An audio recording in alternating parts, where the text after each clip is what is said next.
name is Mike Lozier, and I'm the portfolio marketing leader for Enlist Herbicides. And I'll let Eric introduce himself. Yeah, and I'm Eric Schurter, U.S. Crop Protection Technical Lead.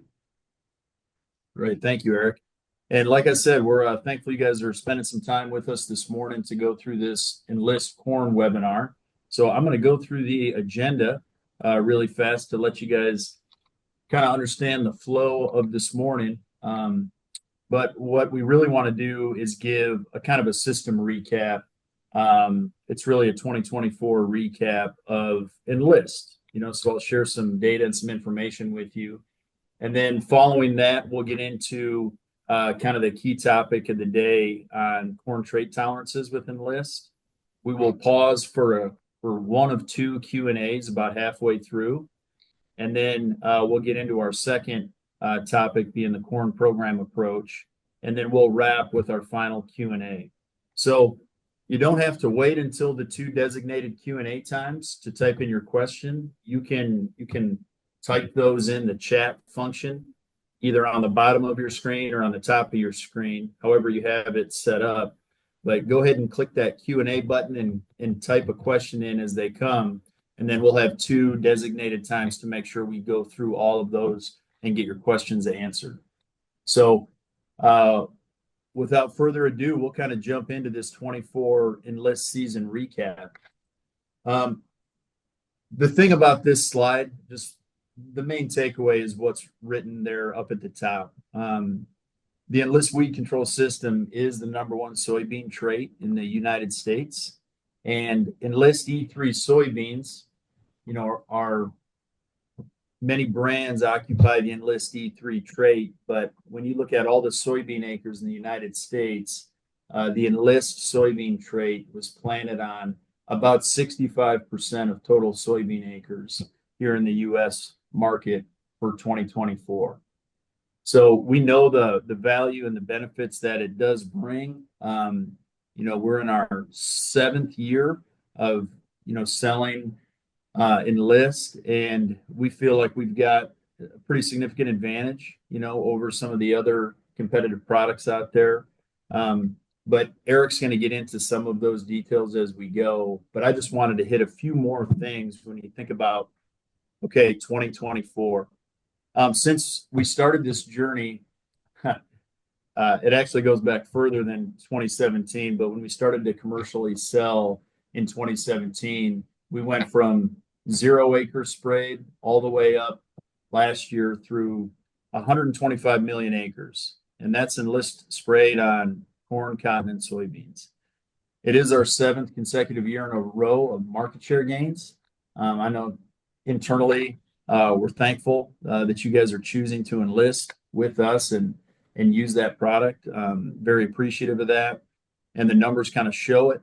I already talked to you about the trait penetration. That's just how many Enlist E3 soybeans were planted in 2024. That number is north of 65% of the soybean acres. But, this is a corn webinar today, and it's not on the slide, but I'll just talk to it. Enlist corn is ramping up in a pretty significant way. Although it's smaller acreage last year, it's going to continue to climb in the coming years. We estimate Enlist corn was planted on probably about 5 million acres, 6 million acres in 2024. We expect that number to double in 2025. And then it's going to really start to ramp up as, some of our larger brands and Pioneer, Brevant, and other licensees of the Enlist corn trait.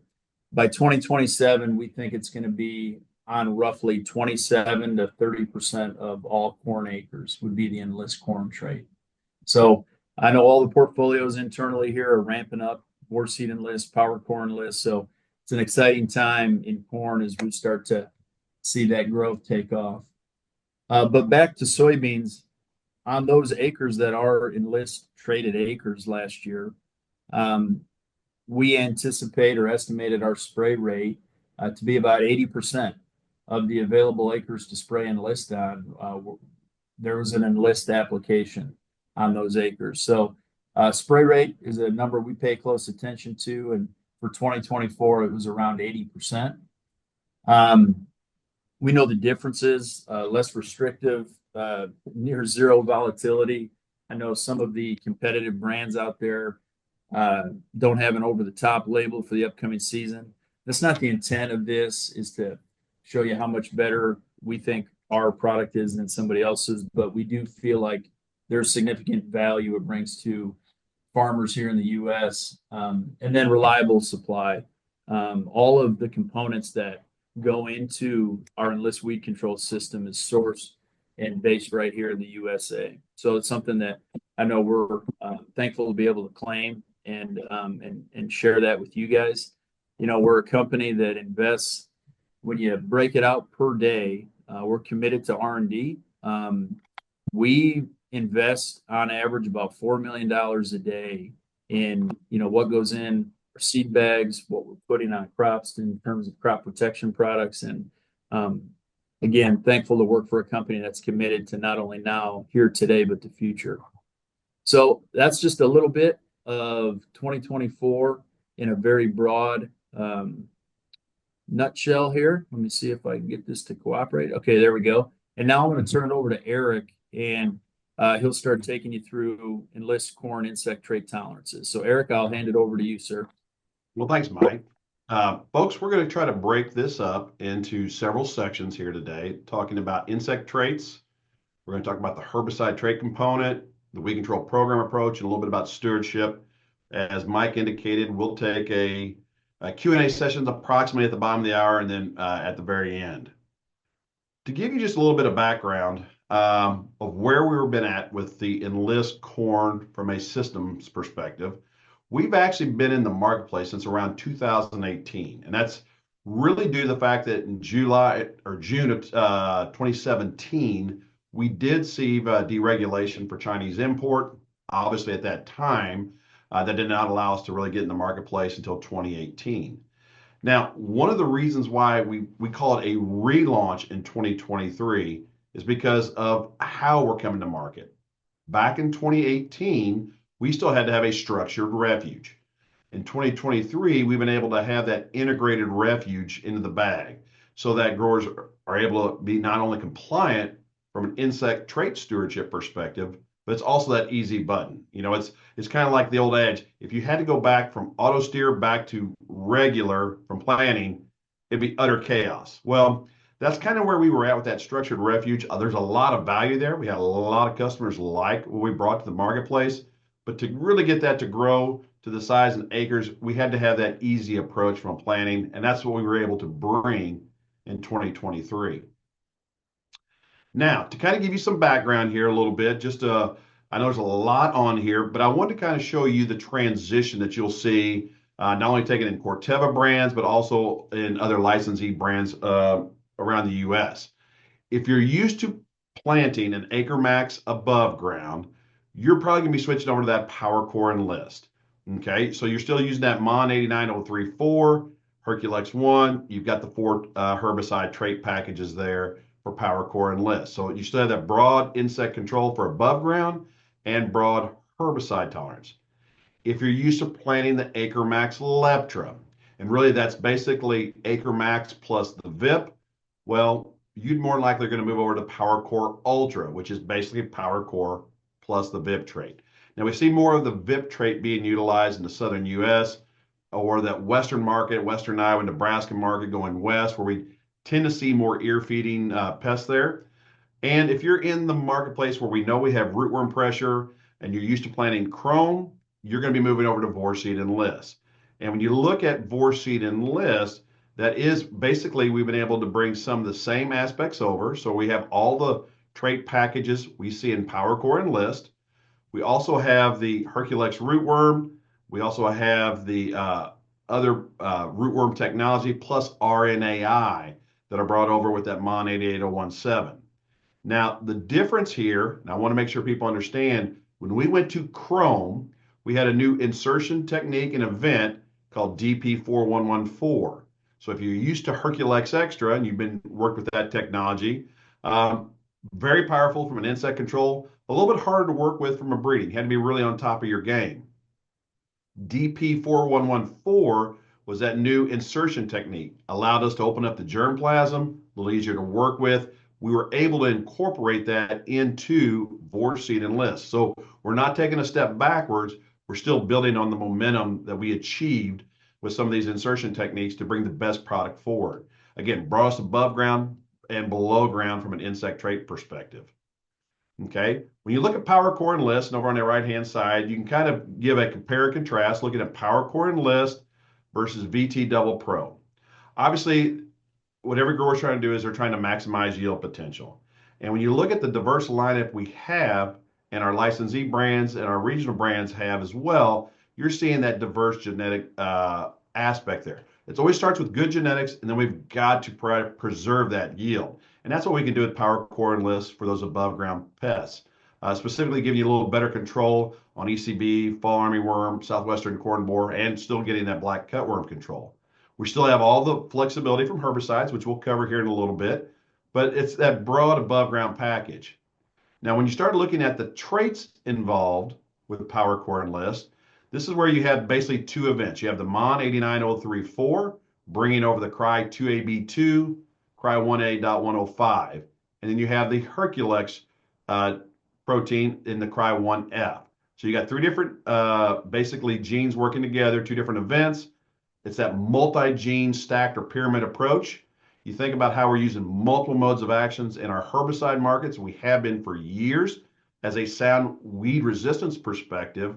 We've basically done the same thing from an insect perspective, bringing multiple effective modes of action to control these insects out there so we can hopefully not only have a broad longevity of these traits, but also we don't want to develop resistance. As I stated earlier, the only difference between PowerCore Enlist and PowerCore Ultra Enlist is just that addition of the VIP3A. As we know, in some parts of the United States, we definitely have a lot of ear-feeding pests like corn earworm, western bean cutworm, and that VIP3A trait brings that excellent protection for those particular Lepidoptera pests. You're still getting all the same advantages that you see with PowerCore and the herbicide. Obviously, you'll have a little bit of genetic platform differences just because of maturities where we tend to see these pests congregate in the U.S., but it's still a lot of value that can be brought if you need that particular trait package. Then we're moving into what I call a corn rootworm technology, and that's really with Vorceed Enlist. And really, when you think about where a lot of the corn belt is going to be, that corn-on-corn situation where we know we tend to have high rootworm pressure, you want to really maximize the yield potential, and you're able to do that with the broadest spectrum above and below ground insect protection. We want that ease of use, as we'll talk about here in a little bit. Not that you have to use all the herbicide trait technologies we have, but we are able to give you a lot of choices so you can really tailor that weed control program to fit your needs on an individual acre.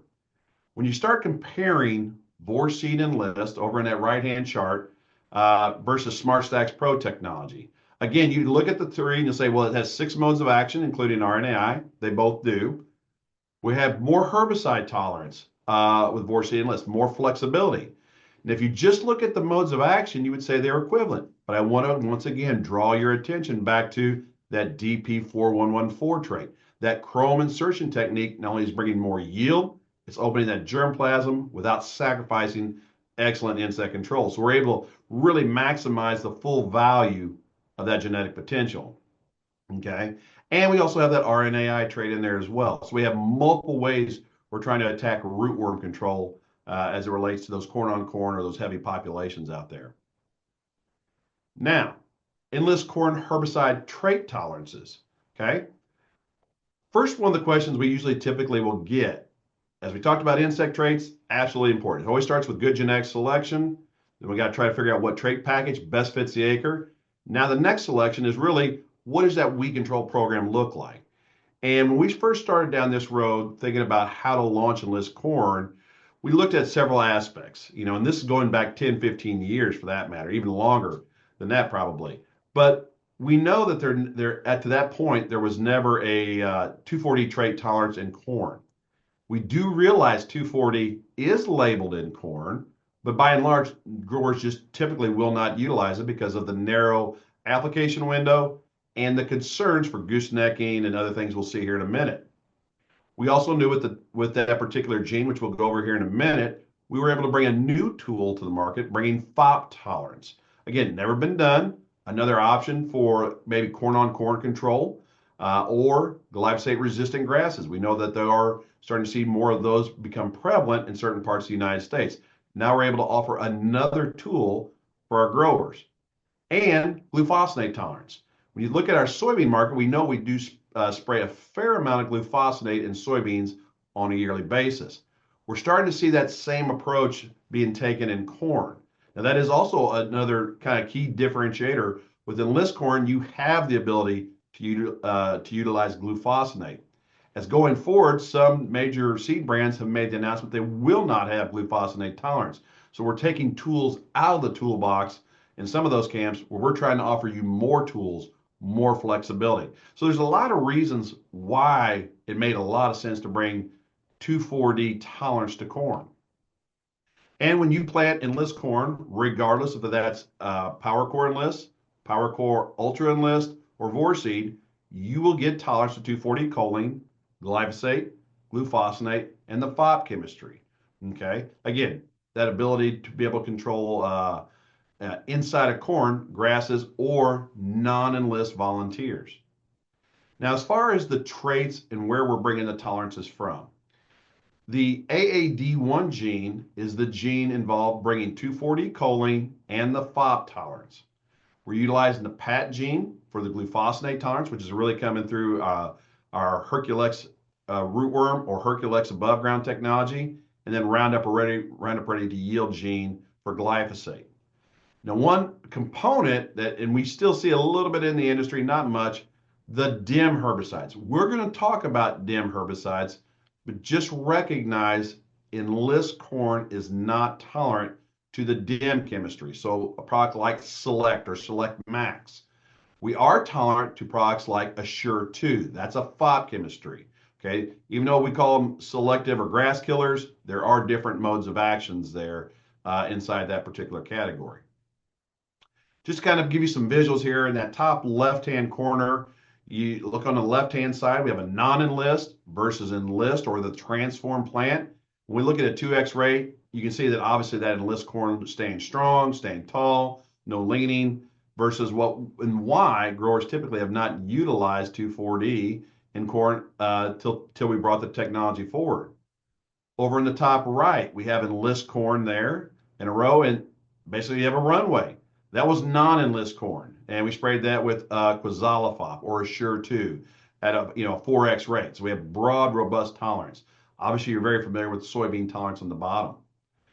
One thing I would like to note is, obviously, and we'll get into this in the program approach a little bit, is, when you're utilizing Enlist 1, we want that to be an additive, meaning we don't want you to remove the good tools in the toolbox to replace it with Enlist 1. But when you start getting in these 3, 4, and 5-way mixes, it should not shock you. You might see some leaf edge burn, like we'll see in that top left-hand corner. Only affects those those leaves that were there at the time of application, very cosmetic in nature. And occasionally, you will see sometimes the corn plant want to lean because this is a metabolism-based trait. Now, it's very common. We've seen this in Enlist soybeans. We've seen this in Extend soybeans where they want to give that droop for 24 to 48 hours.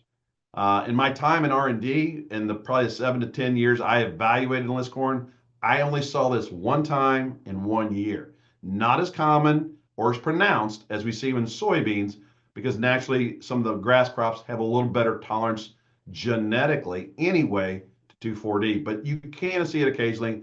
If you do, just recognize it'll come right back up and stand upright in 24 to 48 hours. Nothing to really get concerned there, no impact on yield.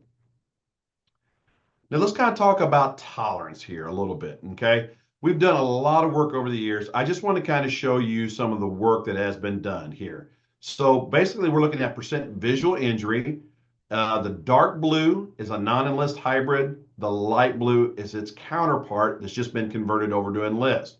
We have the same approach with the dark green versus light green. Looking at a 1x rate, 2x rate, 4x rate, 7 days after a V7 application. So we have a lot of foliage here, a lot of interception. You can see that we have a very robust tolerance. You can see maybe a slight rate response, if you will, when you get to a 4x rate, but just recognize when you start getting up to those 2 and 4x rates, you're bringing a lot of other solvents, other things that are naturally in that particular formulation that can give you a little bit of crop response. No different than what we've seen over years with even glyphosate or glufosinate. When you get a 4x rate, you can sometimes get a little cosmetic burn, necrosis there, very cosmetic in nature. Now, this was done at a V7 application timing, so kind of towards that tail end of the window. We've also looked at this over a lot of years. What happens when we start, like I said, a V3 timing, and we start spacing those intervals out? In this case, 7 days, 10 days, 14, 17, 21 days after that V3 application. You can see basically almost nearly a straight line across there. We do not see a certain growth stage that is more susceptible or more injurious. I think which is a real testament back to what we bring to the table. Now keep in mind, this is a 2x rate of Enlist Duo, which is that 2,4-D choline and glyphosate. So we got a lot of surfactant there. Plus you've got 2 different modes of action, but we have robust tolerance across a wide range of application windows. Now, over in the top left-hand side, these are the types of symptomology we are avoiding by bringing Enlist corn. Obviously, the reason we have never really utilized 2,4-D in modern agriculture here today is because of everything you're seeing. Not only the goosenecking or lodging of the corn, we're concerned about a wind event, like in that top or in that left-hand side there, you'll see the corn laying down that was non-Enlist after a wind event. And then later in the season, we're worried about brace root fusion. Or you can see that what we call brittle snap, if you will, for some of that corn there. Over on the right side, this is really what the Enlist corn auxin protection is bringing.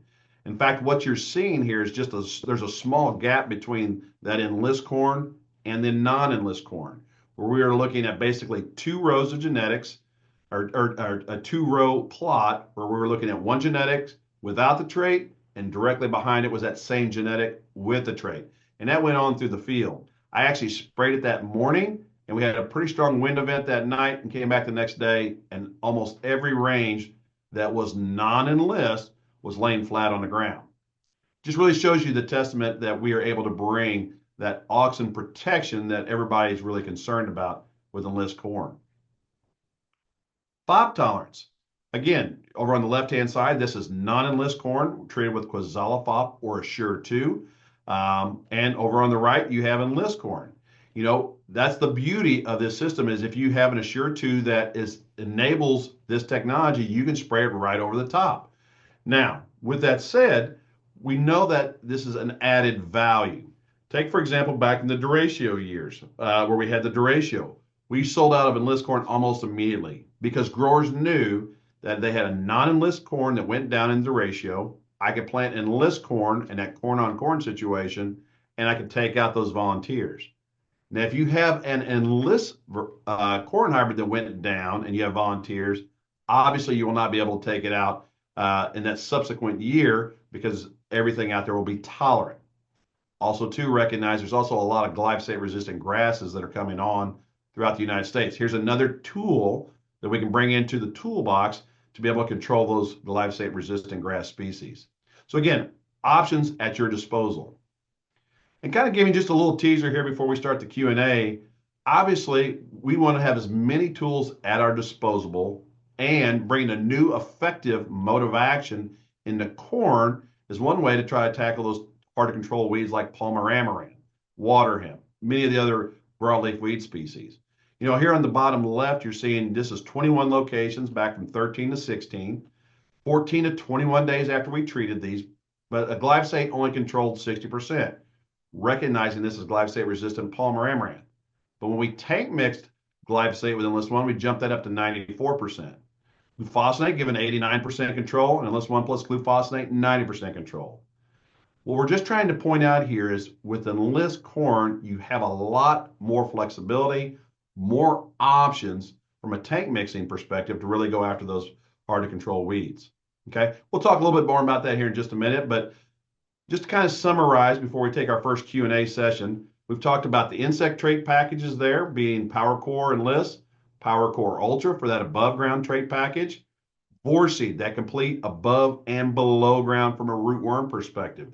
Very broad based, the most advanced above and below ground trait technology in the marketplace today.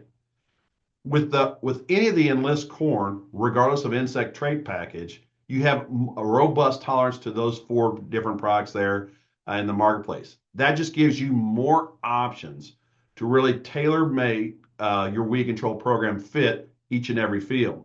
When you start coupling that with the insect trait protection that we're offering out there, that gives you a lot of ability to kind of, again, tailor make what you want on a given field to fit your local needs. That's the kind of options and flexibility we're bringing with Enlist Corn. So, Mike, I don't know if we've got any questions thus far. We're about the bottom of the hour, but do you have anything in the Q&A right now? You're on mute, Mike.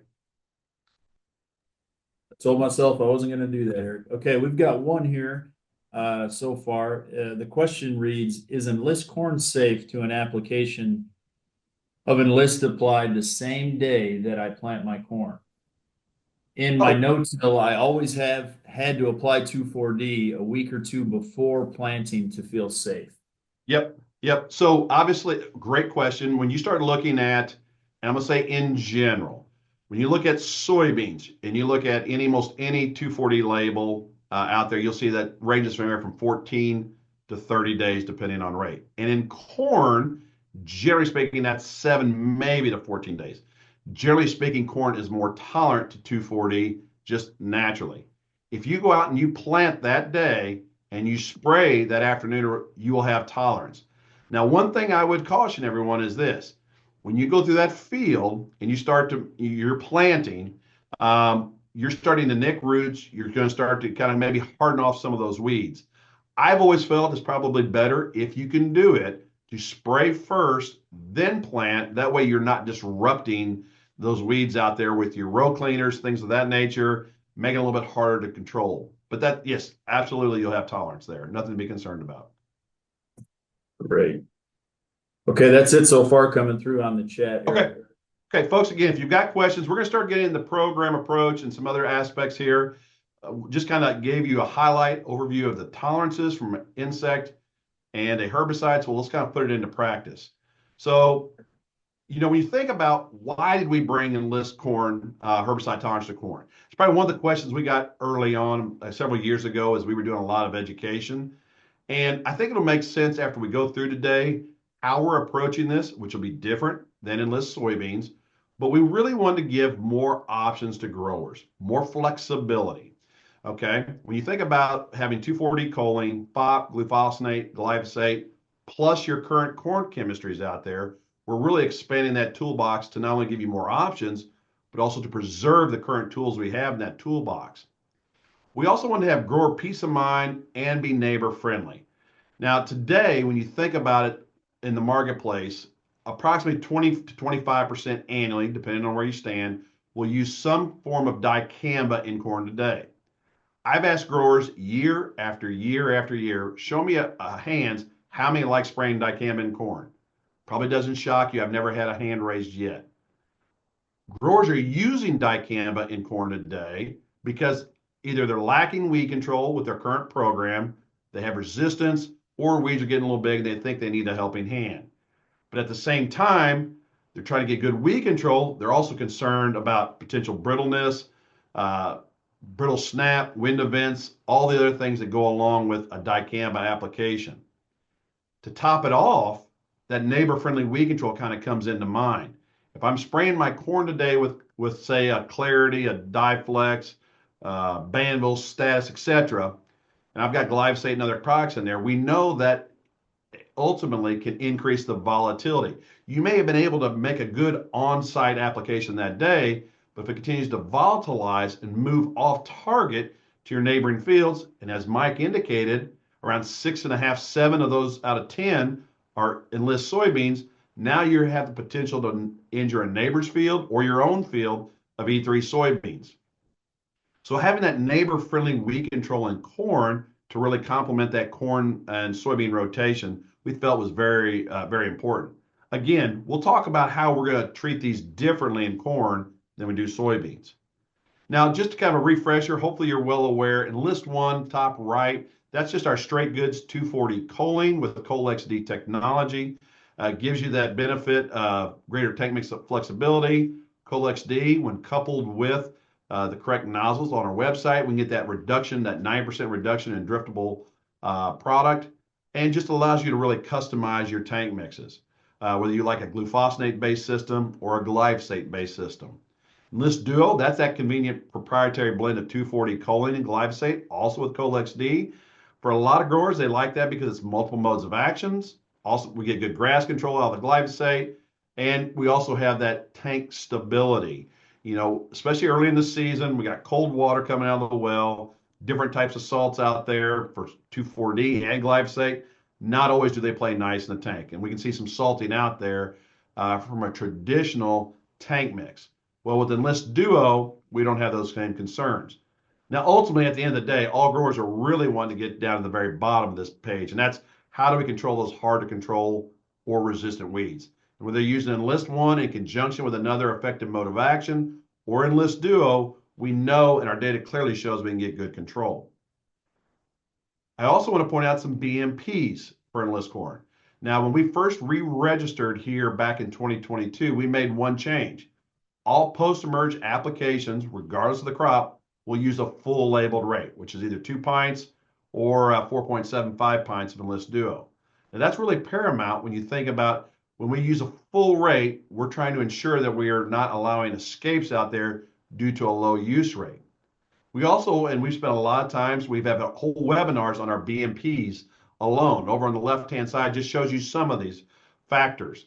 Now, keep in mind, when you start looking at these particular, I'm gonna call strategies or tactics, these are not new, folks. These are what I call basic weed science principles. But if you follow these, and actually, and again, I encourage you to attend some of our other webinars, you'll see the value that each and one of these, every one of these points brings to the table. But ultimately, what we're really wanting to do is give you more choices without having a lot of headache involved. When you look at that application timing window for Enlist One, Enlist Duo, over the top, that ranges all the way up to V8 or 30 inches. If that corn's over 30 inches, you can use drop nozzles up to 48. Not that anybody likes using drop nozzles, but occasionally we do find ourselves in need of those. That mirrors the glyphosate application window as well. We have a little more flexibility than glufosinate, which is emergence up to V6, and the Assure 2 right now is only V2 to V6. Now, keep it in mind, the really reason that label had that particular restriction is because when you think about volunteer corn in a corn-on-corn situation, where that volunteer corn is non-enlist, we need that corn to kind of get up to around V2, V3 leaves so we can get a good effective kill and get all the way down to that growing point. So that's why they see it all the way up to V6. But we're really, from a post-application perspective, we're not changing how you're applying herbicides. We're just giving you more tools. Now, excuse me. Oh, there we go. Let's kind of look broad-based here now a little bit.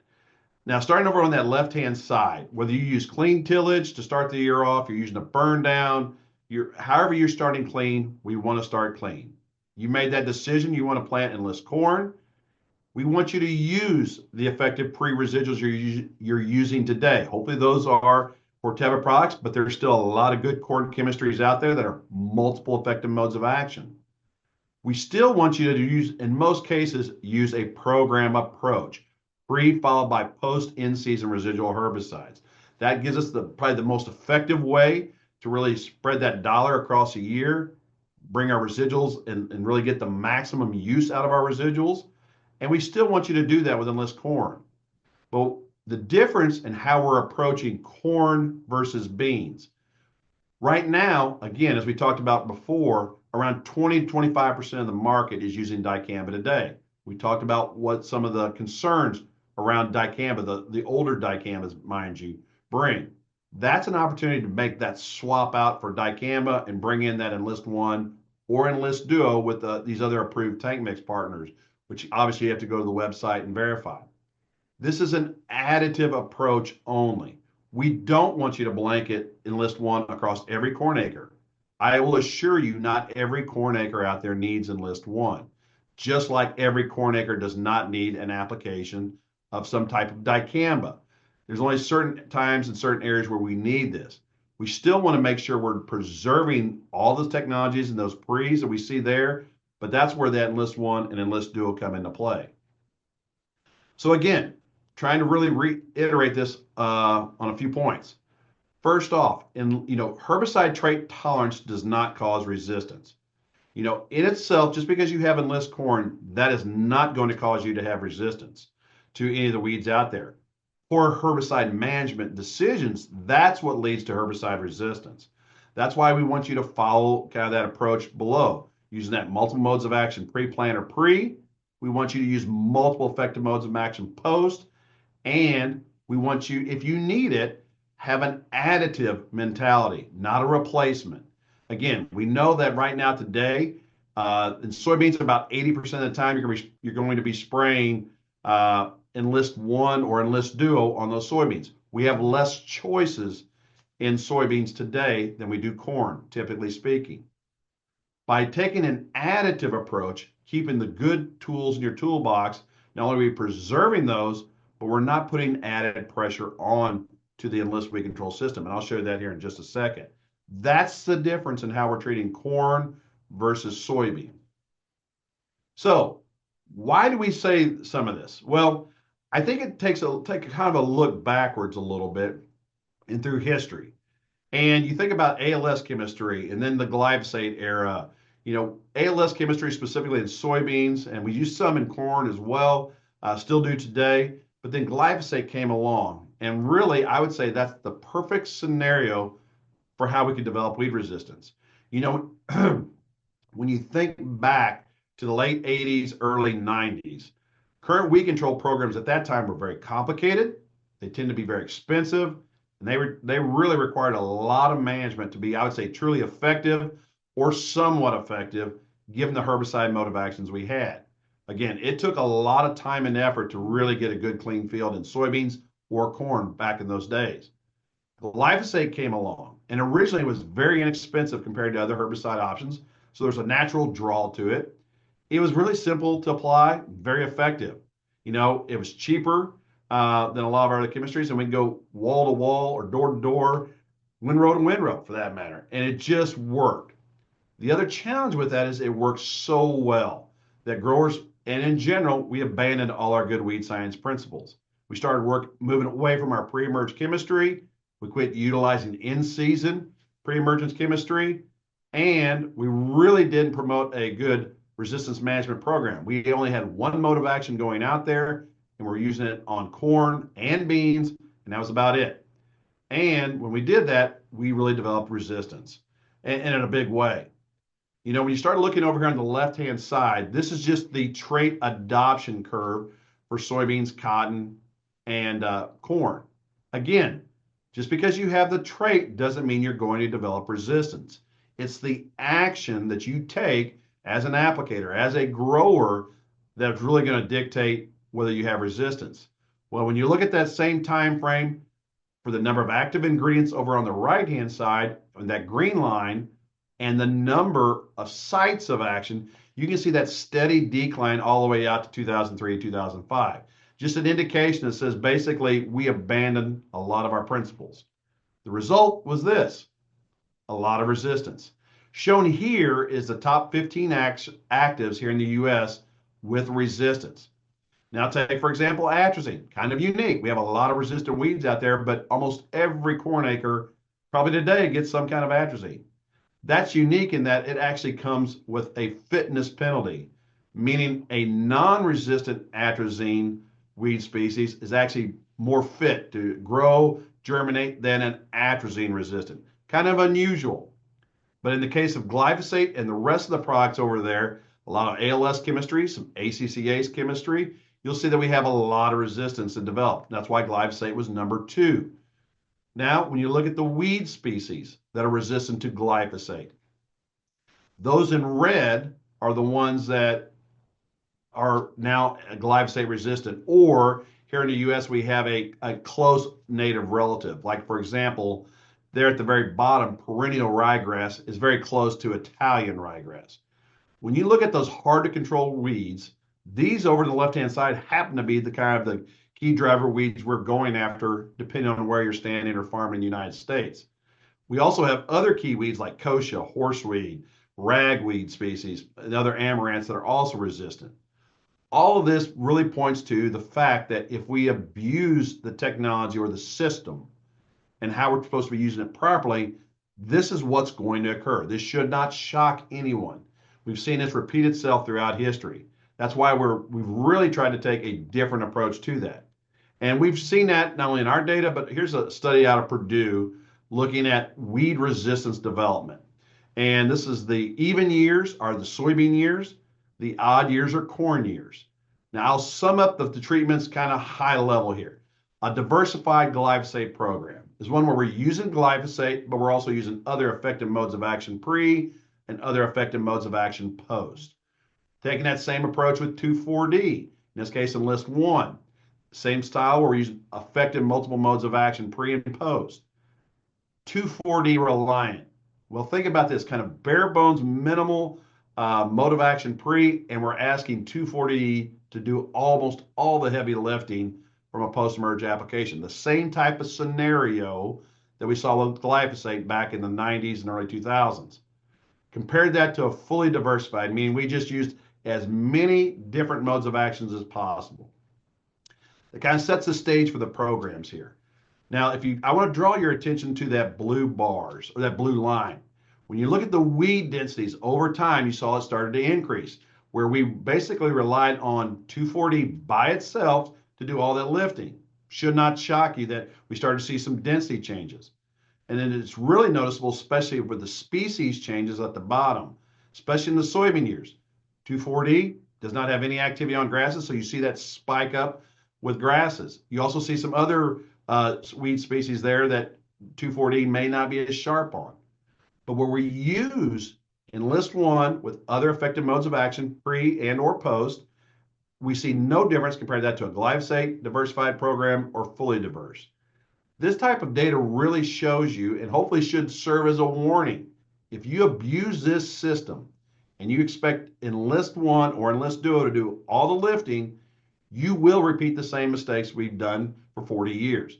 Just like we developed ALS resistance and glyphosate resistance, you will expedite or speed up the development of resistance to 2,4-D. Mother Nature's shown that clearly. If you work with the system and use multiple effective modes of action in conjunction, we can have a very stable system for the long haul, something that'll help you for many, many years to come, because it's going to take us another 7 to 10 years as an industry to bring that next revolutionary trait package forward to help you. That's the reason why we really have been, I'd say, if anything, really beating that drum really hard here to make sure we don't abuse the technology. Now, when we talk about modes of action, I do want to highlight there's a lot of modes of action out there, folks. And I'm just showing you some representative products with the mode of action, the group, which if you look at almost any label today, you'll see the group up there to kind of help you bring together what you're utilizing, the site of action. And I just gave some representative examples. When you look at corn, either at pre-plant or pre-timing, we really boiled it down to what I call 6 residual products out there, okay? Now obviously, you can use glyphosate, you can use glufosinate, you can use paraquat and a burn down. Fully recognize that, but none of those products have residual. So when you start looking at those, we basically have 6 families we're relying on, and we really not found a new mode of action in the last 20 years that we can utilize in corn. That's why we do, you see such a mix and match out there with 2 and 3 modes of action in a product, because we're really trying to preserve this chemistry. Now, when you take it one step further, look at that post market. That's where we start to bring in that group 9 towards the top, or 10, that being that glufosinate or glyphosate. But with Enlist corn, we're able to bring in not only the 2,4-D being Enlist 1, which is a different way of trying to bring weed control than dicamba, doing it in a lot safer manner and giving you that peace of mind. We're also able to bring in that group 1 as well. So we're able to bring in some new tools for you to really manage resistance and, more importantly, get good and effective weed control. Now let's kind of do some compare and contrast here a little bit. You know, I doubt many folks probably find themselves, if you need a good late night read, pull out a label. You'll be asleep in about 5 minutes. But when you start comparing and contrasting some of these labels, there's still a lot of things I don't think growers fully realize that are on labels. Take, for example, Enlist 1 there. You can spray it over the top, up to 30-inch tall, or V8, or from 30 to 48 inches with drops. You look at, say, Dyflex. You can go up to V10 or 36 inches. Very similar. You can say maybe there's a little nod there. They've got another 6 inches over the Enlist system. What about your application restrictions? Well, there's no restrictions to nearby soybean fields, or any of these are not susceptible crops. And when you look down at the very bottom, these are all the crops that are considered not susceptible. We can spray right next door. But when you start looking at the Dyflex label specifically, it says do not apply if soybeans are nearby and corn's 24 inches tall, soybeans are taller than 10 inches, or if soybeans have begun to bloom. When you start looking at a lot of the applications going on, we're actually making some illegal applications of those. Let's look at some scenarios here. For example, when you start looking at, say, you have an Enlist cornfield and the wind's coming from the north to the south, can I spray with that, even though it's Roundup Ready Extend soybeans to the south of the corn? The answer is yes, you could spray. Now, take heed here. We have a highly susceptible crop over on our west side. Pay very close attention. If that wind even starts to shift at all towards the west, I would highly encourage you to stop spraying and wait for that wind to be more favorable. If it's truly parallel or blowing slightly to the east, you're probably in a safe situation. What if that wind is blowing from the south to the north? We're blowing towards that tree line. Can I spray? Well, the answer is yes, but we do need to leave a 30-foot buffer there because that is a sensitive area. Okay, that is one of the things that you'll see with all the new label restrictions coming out on many products. There's going to be added buffer restrictions or other management scenarios that are going to be very noticeable or different for most all chemistries as they get re-registered. And last but not least, if that wind is blowing from the east to the west towards that tomatoes, very simply put, it's a do not spray. There's no buffers needed, none of that. It's just frankly, no, do not spray. Wait till the wind is more favorable. So let's kind of do some compare and contrast. Some of you say, well, Eric, I've been spraying dicamba in corn for years. And you have. The difference is there's a lot of E3 soybeans around you today, and there is no over-the-top solutions currently labeled in soybeans or even in cotton this coming year. So there probably will be more scrutiny on off-target movement applications in 2025. We just want to make sure you understand what's at risk. So if the wind is blowing from the north to the south, okay, simply put, can I spray with the Enlist weed control system? Answer is yes. You still got to use caution. As we talked about earlier, those tomatoes are next door. We want you to make sure your wind's not blowing towards you. What about the dicamba? Well, technically, when you start looking at most of the labels like Clarity, Dyflex, Sterling Blue, if the corn is more than 24 inches, soybeans are more than 10, or they've begun to bloom, the answer is no. In this case, if the soybeans are 11 inches, it's a do not spray. Corn's even over that restriction as well. Again, we still have that huge concern with tomatoes next door that you have to be cognizant about. What about if it's blowing from the south to the north? Okay, can I spray? Well, the list system, yes. I just got to leave a 30-foot buffer. Looking at many of the labels, though, it says, think about may cause injury to desirable trees and plants, particularly beans, cotton, flowers, fruit, trees, grapes, ornamentals. Again, you have to look at your labels to understand, is this a potential illegal application? And that's really up to you as the applicator. Again, off-label applications are a problem we've seen for numerous years, and it could be even more prevalent in the upcoming year. Now, at the end of the day, hopefully you started to see the way we're approaching this in corn is different than what we're doing in soybeans. First off, why we have the advantage, as we see it, we've got more herbicide tolerance options. 2,4-D choline, glyphosate, glufosinate, FOP chemistry, and your other tools. Really in that middle section, we're giving you that peace of mind with less physical drift because of the Colex D and matching up the right nozzles. We have that near zero volatility, and we have a huge advantage over just traditional dicamba, which 2,4-D in general is 236 times less volatile than dicamba out there. So again, a huge advantage. We're not changing how you're spraying, and as Mike indicated, we're a very reliable supplier. Those are those areas where we have that dicamba is where we're really targeting corn. Not every acre needs it, Enlist One or Enlist Duo, but where you can get into something safer by removing the dicamba, that's the area where we really see a true advantage. Now, at the same time, I'd be remiss if we didn't talk about stewardship a little bit. Now, if you go to our website, you'll see the Enlist Ahead app. And we also have the Enlist Ahead app as well. That's your management resources, your education training, or the technology advancements. It's hard to believe, folks, but we're about 60 to 70 days away from kind of planting here in the Midwest. We're getting real close in the South and Texas to be planting corn. So take this time and really sharpen your sword a little bit and think about how the application guides, product use guides, visit other webinars or older webinars, and really utilize these tools to really make sure you understand how to use the technology. I also do want to draw your attention to a few things. You know, with the use of any of our technology or seed, a grower will sign a technology use agreement.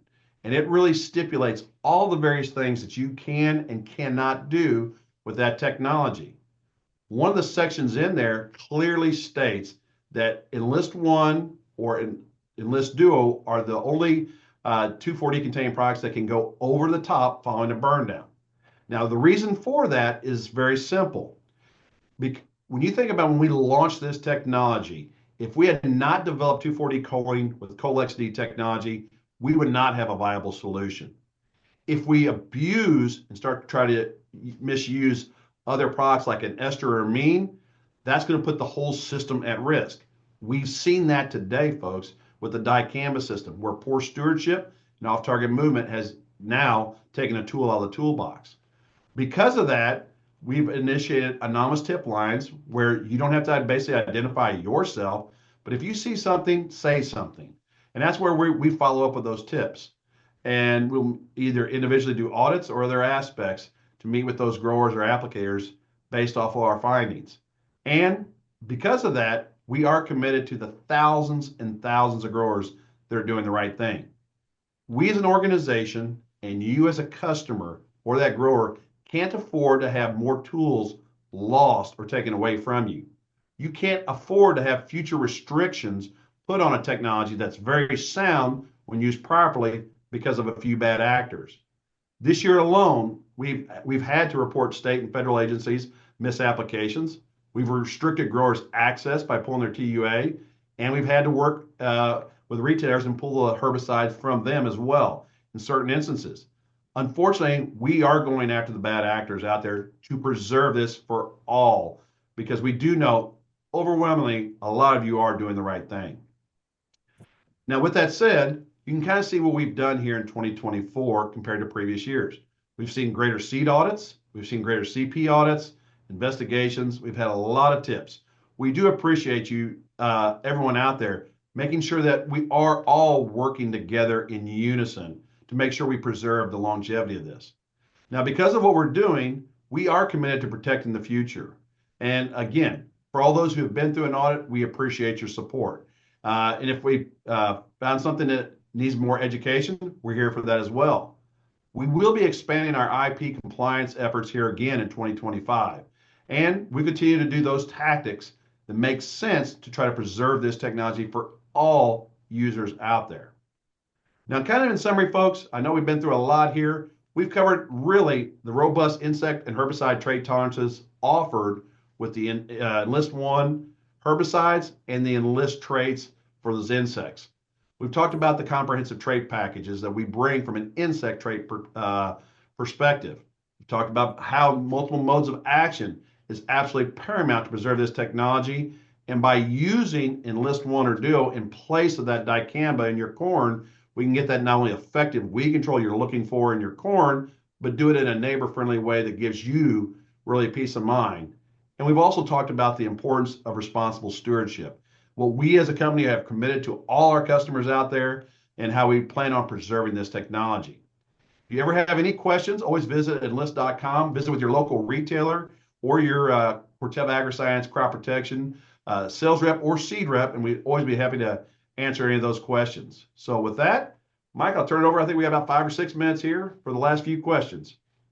Yeah, that sounds good. Got a couple here, Eric. First one is, do you feel additional restrictions will come in the future with post-dicamba applications in corn? And if so, is 2,4-D choline also at risk? So great question. What you will see is every herbicide in general has to come up with what we call a re-registration. Take, for example, here, I'll just use this as an example. Liberty 280SL, now we have Liberty Ultra by BSF. Really good product, been used for years.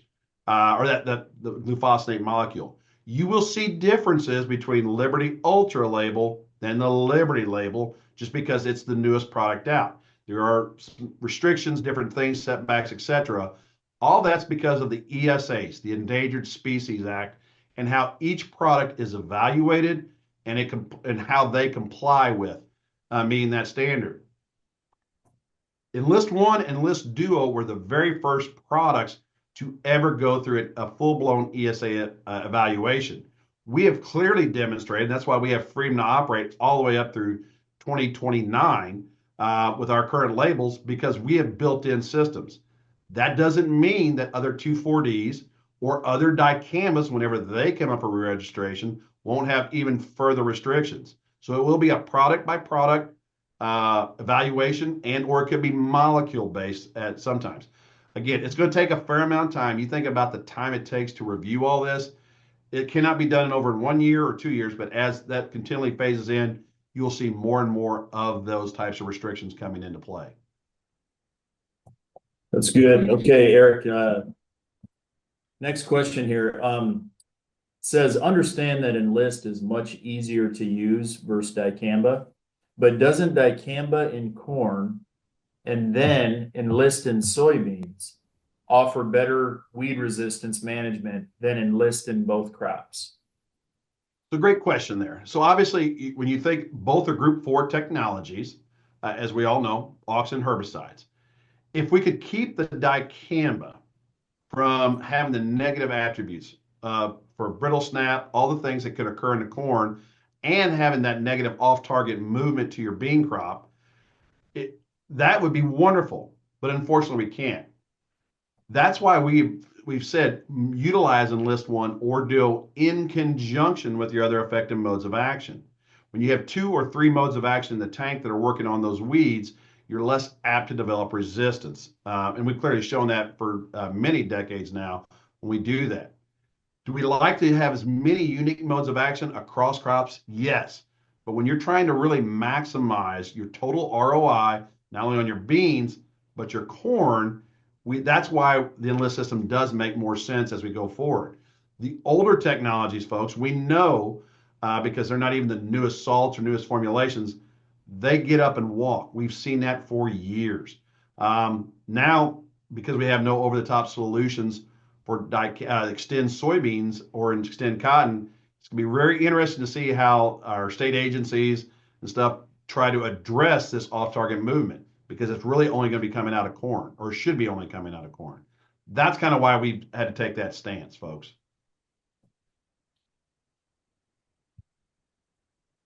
Any other questions, Mike? It's great. Those are the 2 in the queue this second round of Q&A. So I think that's all we have on this one, Eric. Great. Well, folks, on behalf of Corteva AgriScience, we always appreciate your business, taking time out of your days to evaluate this. We've got upcoming webinars. This one was on corn. I think our next webinar is on BMPs. Just all the types of questions we get around Enlist across the various commodities. If you ever have any questions, always visit our website at enlist.com or corteva.us. Reach out to your local sales reps or seed reps. And until we meet again, be safe. Bye, everybody. Thank you.